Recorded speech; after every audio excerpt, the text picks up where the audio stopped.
Welcome back to clean news MP. चलिए देखते हैं मध्य प्रदेश की 25 फटाफट बड़ी खबरों को। इससे पहले आप न्यूज को कहां से देख रहे हैं हमें कमेंट में बताना बिल्कुल ना भूलें।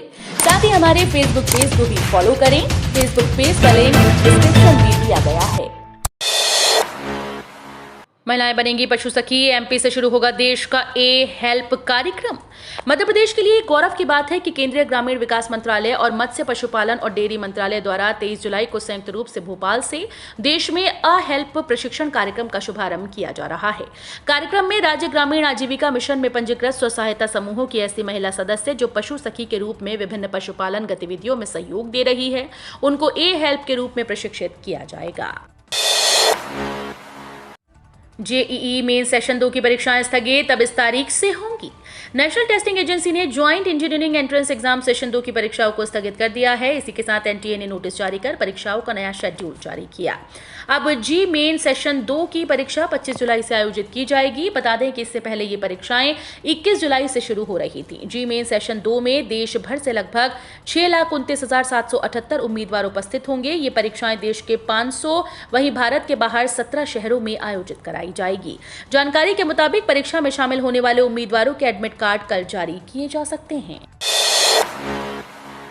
ग्वालियर हाईकोर्ट ने शाजापुर एएसपी से कहा, आपको पद पर रहने का अधिकार नहीं क्योंकि जांच नहीं कर पाते। हाईकोर्ट की युगल पीठ ने एक नाबालिग के गुम होने के मामले की जांच में लापरवाही बरतने पर पुलिस अधिकारियों को फटकार लगाई। कोर्ट ने सुनवाई के दौरान शाजापुर के अतिरिक्त पुलिस अधीक्षक पीएस बघेल की भूमिका पर सवाल खड़ा करते हुए कहा कि आपको इस पद पर रहने का अधिकार नहीं क्योंकि जांच नहीं कर पाते। जांच में पहले बताया जाता है कि सोनी नाम के लड़के ने हत्या कर शव तालाब में फेंक दिया। बाद में ये कहते हुए छोड़ दिया जाता है कि उसके खिलाफ कोई साक्ष्य नहीं। अतिरिक्त पुलिस महानिदेशक की मौजूदगी में कोर्ट ने कहा कि ऐसे अधिकारियों की विभागीय जांच कर इन्हें नौकरी से निकाला जाए। कोर्ट ने सभी तथ्यों को देखने के बाद आदेश दिया कि इस पूरे मामले को लेकर 3 एसआईटी गठित की थी। विधायक के खिलाफ दायर याचिका हुई हाईकोर्ट में स्वीकार, 5 सितंबर को होगी सुनवाई। जबलपुर जिले के गोटे गांव विधायक और पूर्व मंत्री जालम सिंह पटेल, उनके पुत्र मोनू पटेल और गार्ड शरद बरकड़े के खिलाफ सुनवाई के लिए दायर की गई याचिका को हाईकोर्ट में स्वीकार कर लिया गया है। इस मामले की सुनवाई 5 सितंबर को की जाएगी। 29 अप्रैल 2022 को सांसद और विधायकों की विशेष अदालत ने सुनवाई करते हुए सभी को दोष मुक्त कर दिया। गोविंद केटले ने सांसद विधायकों की विशेष अदालत के फैसले को हाईकोर्ट में चुनौती देते हुए याचिका दायर की थी। मेडिकल कॉलेज ओढ़ेगा हरियाली की चादर, ग्रीन क्षेत्र के रूप में विकसित करने की तैयारी। नेताजी सुभाष चंद्र बोस मेडिकल कॉलेज अस्पताल में हुई कार्यकारिणी की बैठक में कई महत्वपूर्ण निर्णय लिए गए। बैठक की अध्यक्षता संभागायुक्त बी चंद्रशेखर ने की। उन्होंने कहा कि school of excellence in pulmonary medicine के खाली भूमि के सौंदर्यीकरण के साथ वृहद स्तर पर पौधारोपण किया जाए। मेडिकल को ग्रीन परिसर के रूप में विकसित करने के उन्होंने निर्देश दिए। सुपर स्पेशलिटी अस्पताल में उपकरणों की खरीदी और प्रतिनियुक्ति पर चर्चा हुई। संभागायुक्त ने मेडिकल में सफाई व सुरक्षा व्यवस्था में किसी भी तरह की कोताही पर कार्रवाई के निर्देश दिए। ईएनटी विभाग द्वारा उपकरणों की मांग पर चर्चा की गई। इग्नू ने जून टीईई 2022 परीक्षा के लिए जारी किए एडमिट कार्ड। परीक्षा की तारीखें नजदीक आने के साथ विश्वविद्यालय द्वारा इग्नू जून टीईई 2022 के एडमिट कार्ड जारी कर दिए गए हैं। आधिकारिक जानकारी के मुताबिक Indira Gandhi national open university ने सभी पंजीकृत उम्मीदवारों के लिए इग्नू जून टर्म एंड परीक्षा 2022 के एडमिट कार्ड ऑनलाइन जारी किए। जिन भी उम्मीदवारों ने इग्नू जून टीईई 2022 की पंजीकरण प्रक्रिया पूरी कर ली और आवेदन शुल्क का भुगतान भी कर दिया, वो अब इग्नू की आधिकारिक वेबसाइट ignu.ac.in पर लॉग इन कर अपना एडमिट कार्ड डाउनलोड कर सकते हैं। बिना फिटनेस के दौड़ रही बसों को पकड़ने जाएगा परिवहन अमला। स्कूल में पहुंचकर जाएगी जांच। स्कूल खुले 1 महीना बीत गया है। इन स्कूल्स में विद्यार्थियों को लाने वाले जाने के लिए बसों का संचालन शुरू हो गया, लेकिन 150 बसों ने अभी फिटनेस सर्टिफिकेट नहीं लिया। ये बिना फिटनेस के दौड़ रही हैं। फिटनेस नहीं होने से घिसे टायर व बॉडी जर्जर हालत में है। इन बसों को पकड़ने के लिए परिवहन विभाग ने अभियान शुरू कर दिया। बुधवार को बसों की जांच के लिए क्षेत्रीय परिवहन कार्यालय के अधिकारी स्कूल जाएंगे और बसों की जांच करेंगे। इस दौरान सुप्रीम कोर्ट के गाइडलाइन के अनुसार बस व्यवस्था है या नहीं, उसकी जांच की जाएगी। मंकी पॉक्स के लक्षण नजर आए तो तुरंत डॉक्टर से संपर्क करें। मंकी पॉक्स बीमारी मध्य और पश्चिम अफ्रीका के उष्णकटिबंधीय वर्षा वन क्षेत्रों में पाई जाती है। मंकी पॉक्स के संक्रमित रोगी को सामान्यतः बुखार, रेश और पाए जाते हैं। ये बीमारी पशुओं से मनुष्य में और मनुष्य से मनुष्य में फैलती है। मुख्य चिकित्सा एवं स्वास्थ्य अधिकारी ने बताया कि ये वायरस कटी फटी त्वचा, आंख, नाक, कान, मुंह के माध्यम से शरीर में प्रवेश कर सकता है। उष्णकटिबंधीय वर्षा वन क्षेत्रों में पाई जाती है। मंकी पॉक्स के संक्रमित रोगी को सामान्यतः बुखार, रेश पाए जाते हैं। ये बीमारी पशुओं से मनुष्यों में और मनुष्य से पशुओं में फैल जाती है। कर्मचारियों के लिए बड़ी खबर, 1 अगस्त से मिलेगा लाभ, मंत्रालय ने जारी किया आदेश। रेलवे ने अपने कर्मचारियों के लिए महत्वपूर्ण सूचना जारी की है। रेलवे मंत्रालय द्वारा जारी आदेश के मुताबिक HRMS के ट्रांसफर मॉड्यूल का कार्य पूरा कर लिया गया। वहीं 1 अगस्त 2022 से इसकी लॉन्चिंग की जाएगी। मंत्रालय ने इसकी तैयारी कर ली है। इसका परीक्षण पूर्वी और दक्षिणी रेलवे में किया जा चुका है। डिजिटलाइजेशन के तहत HRMS के जरिए ट्रांसफर लागू होने से लाखों रेलवे कर्मचारियों को इसका लाभ मिलेगा। ऑनलाइन पढ़ाई के लिए बनाया स्वयं का पोर्टल, 40% पढ़ाई इस माध्यम से की जाएगी। नई शिक्षा नीति में 60% ऑफलाइन और 40% ऑनलाइन पढ़ाई की व्यवस्था की है। इसके लिए ऑनलाइन पढ़ाई के लिए गवर्नमेंट ऑफ इंडिया ने स्वयं पोर्टल बनाया। इसी माध्यम से 40% पढ़ाई पूरी की जाएगी। कॉलेज और विश्वविद्यालय में पढ़ने वाले छात्रों को पोर्टल पर पंजीयन कराया जाएगा। ये निर्देश उच्च शिक्षा विभाग के आयुक्त दीपक सिंह ने कुल सचिवों, क्षेत्रीय अतिरिक्त संचालकों, उच्च शिक्षा विभाग और शासकीय कॉलेजेस के प्राचार्यों को दिए। आयुक्त ने वर्चुअल बैठक ली जिसमें ये निर्देश दिए गए। आयुक्त ने कहा कि स्वयं पोर्टल पर स्नातक, स्नातकोत्तर के हर कोर्स मौजूद हैं। पूर्व मुख्यमंत्री कमलनाथ के गढ़ में 25 साल बाद खिला कमल, कांग्रेस को मिली बड़ी सफलता। छिंदवाड़ा जिला MP के पूर्व मुख्यमंत्री कमलनाथ का गढ़ माना जाता है, जिसकी वजह मतगणना के दौरान लगातार चुनाव में सफलता मिलती जा रही है। पहले 7 विधायक छिंदवाड़ा से जीते, फिर सांसद, अब महापौर और 11 निकाय में से अब 7 पर भी कांग्रेस का कब्जा हो गया। जिला पंचायत अध्यक्ष पद भी कांग्रेस जीतने की तैयारी में है। यही वजह है कि जिले को भाजपा मुक्त प्रचारित किया जा रहा है। कमलनाथ का छिंदवाड़ा मॉडल भी जीत की वजह बताया जा रहा है। हाल ही में घोषित चुनाव परिणाम भी इसकी गवाही दे रहे हैं। बैंक में निकली PO पदों पर भर्ती, आवेदन की अंतिम तिथि नजदीक। हाल ही में सिटीजन क्रेडिट कोऑपरेटिव बैंक ने भर्ती के नोटिफिकेशन जारी कर दिए हैं, जिसके मुताबिक प्रोबेशनरी ऑफिसर और प्रोबेशनरी एसोसिएट्स पदों पर उम्मीदवारों की भर्ती होगी। उम्मीदवारों की नियुक्ति मुंबई, नासिक, गोवा, पुणे में होगी। आवेदन के लिए लिंक 19 जुलाई 2022 से खुल चुके हैं और उम्मीदवार 8 अगस्त 2022 तक आवेदन कर सकते हैं। बैंक में नौकरी की चाह रखने वाले उम्मीदवार ऑफिशियल वेबसाइट पर जाकर ऑनलाइन आवेदन कर सकते हैं। आवेदन करने के उम्मीदवारों की निर्धारित आयु सीमा 30 जून 2022 तक न्यूनतम 20 साल और अधिकतम 30 साल होनी चाहिए। रिलीफ कमिश्नर ने जारी की चेतावनी, MP के 21 जिलों में सुबह 8:30 तक मूसलाधार बारिश के आसार। मध्य प्रदेश में सक्रिय मानसून प्रदेश को तरबतर कर रहा है। अधिकांश जिले बारिश की चपेट में हैं, कहीं कहीं तो बाढ़ के हालात हैं। सरकार भी हर स्थिति पर नजर रखे हुए है। राहत आयुक्त मध्य प्रदेश ने प्रदेश के 21 जिलों में गुरुवार सुबह 8:30 बजे तक मूसलाधार बारिश की चेतावनी जारी की। नई नगर सरकार के लिए नगर निगम का सभा भवन का हो रहा कायाकल्प। नगर निगम में करीब 18 वर्ष बाद कांग्रेस की सत्ता होगी, लिहाजा नगर निगम ने भी नई नगर सरकार के आगमन की तैयारियां जोर शोर से शुरू कर दी। करीब 2.5 वर्षों से बंद रहे 94 वर्ष पुराने नगर निगम के सभा भवन की छपाई, रंगाई, पुताई कराई जा रही है। इसके अलावा महापौर कक्ष, सचिव कक्ष को भी नए सिरे से चमकाया जा रहा है। महापौर कक्ष की टूटी फॉल सीलिंग की जहां मरम्मत करा दी गई, वहीं खिड़की दरवाजे दुरुस्त कर दिए गए। सैनिटरी से जुड़े काम भी कराए जा रहे हैं। इसी के साथ लेखा, राजस्व, जल योजना, स्वास्थ्य, प्रकाश और शिक्षा विभाग के MIC सदस्यों को आवंटित होने वाले कक्षों को भी दुरुस्त किया जा रहा है। निलंबन से बहाल 7 अधिकारियों को नहीं दिए जाएंगे वित्तीय अधिकार।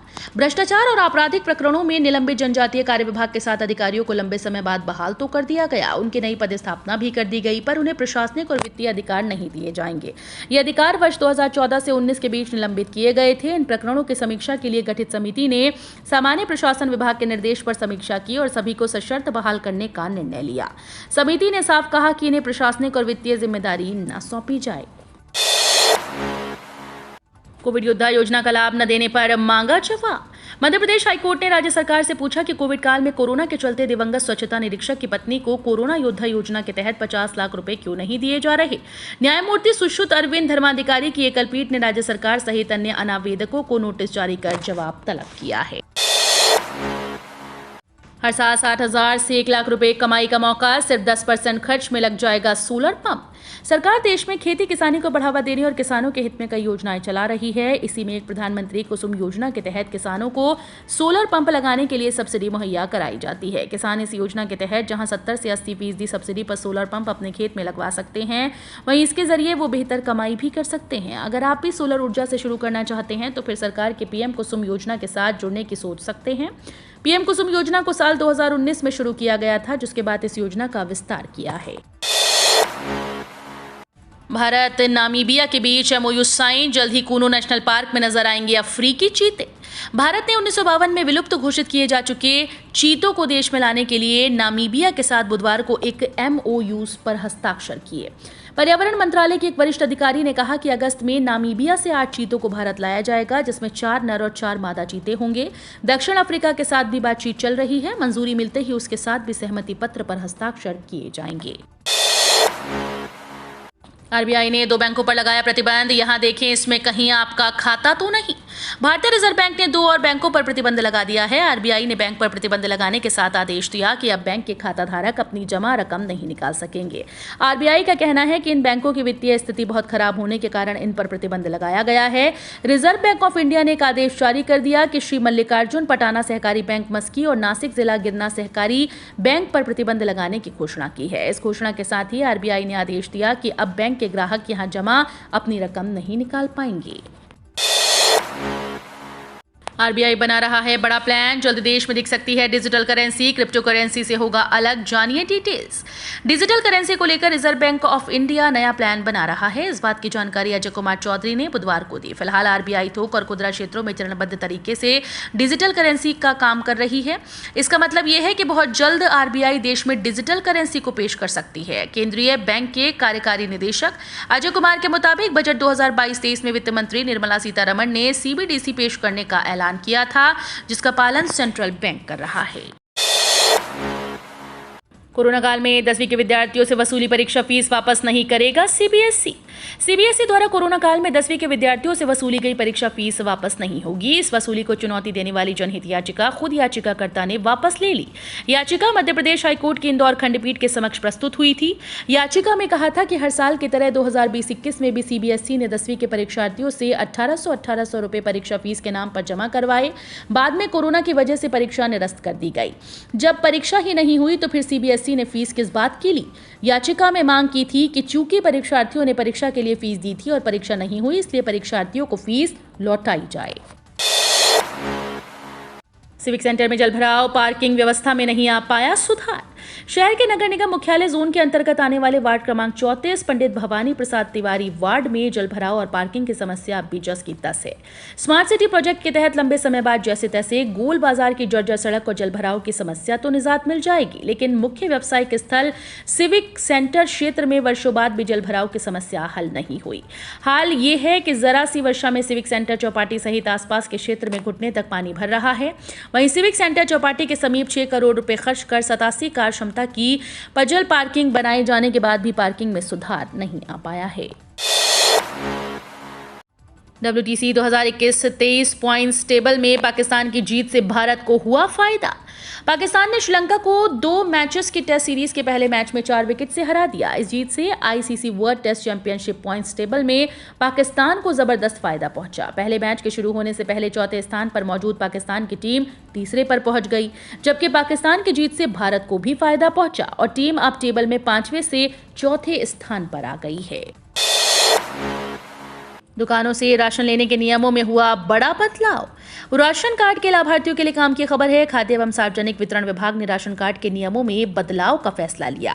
दरअसल विभाग ने सरकारी राशन के दुकानों से राशन लेने वाले पात्र लोगों के लिए तय किए गए मानक में बदलाव कर रहा है। नए मानक का प्रारूप अब लगभग तैयार हो गया है। बताया जा रहा है कि इस संबंध में राज्य सरकारों के साथ कई दौर की बैठक हो चुकी है। खाद्य एवं सार्वजनिक वितरण विभाग के अनुसार इस समय देश भर में 80 करोड़ लोग नेशनल फूड सिक्योरिटी एक्ट का लाभ उठा रहे हैं।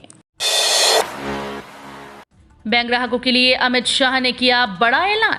अब सहकारी बैंक के ग्राहकों को सरकार की सभी कल्याणकारी योजनाओं का लाभ दिया जाएगा। सरकार इसके लिए सहकारी बैंकों को डायरेक्ट बैंक ट्रांसफर से जोड़ेगी। केंद्रीय सहकारिता मंत्री अमित शाह ने वीडियो कॉन्फ्रेंसिंग के जरिए एक कार्यक्रम को संबोधित करते हुए ये जानकारी दी। सरकार के 52 मंत्रालयों की ओर से संचालित इस समय 300 योजनाओं के लाभ डीबीटी के जरिए लाभार्थियों तक पहुंचाए जा रहे हैं। यानी अब इन सभी योजनाओं का लाभ सहकारी बैंकों के ग्राहकों को मिलेगा। तो ये थी आज की 25 फटाफट बड़ी खबरें। अगर आपको न्यूज पसंद आई हो तो वीडियो को लाइक और शेयर जरूर करें। धन्यवाद।